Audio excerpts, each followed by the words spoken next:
Bottom line is we want this pipeline stopped, and we are peaceful people who need to exercise peaceful means of doing it. And what are our options? And let's look at this critically and say what really stops pipelines. On election night in 2016, Jessica Reznicek and another woman disabled pipeline construction equipment, and then later used a welder to cut small holes in sections of an empty pipe, which would eventually be added to the 1,100-mile-long tube that carries crude oil from North Dakota to Illinois and passes through her home state of Iowa. After delaying the flow of oil for months, Jessica and her partner took responsibility for their actions in a public press conference.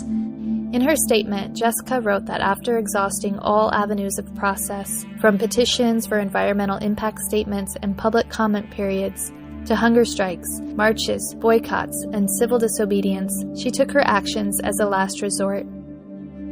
For Jessica, who grew up in a small town and spent her childhood swimming in local rivers, preventing the pipeline from contaminating the land was personal. As a very young child, I would go to the river for peace, for solace, for healing. I remember at that time you could swim in the water. I remember just even as a young child, just plunging underneath that water and kind of plugging my nose, and then all you could just hear and feel and see was this life around me. Biden's Department of Justice has declared Jessica a domestic terrorist, sentenced her to 8 years in prison and millions of dollars in fines paid to the pipeline company. Her case is important, and it's because it's not unique.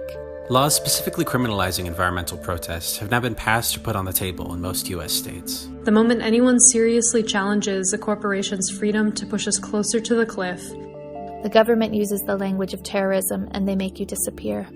That's why Jessica's legal team, with help from supporting groups, is appealing the terrorism enhancement to pressure the courts to reverse this dangerous precedent. More than 100 groups and 13,000 people have already signed the petition supporting her case.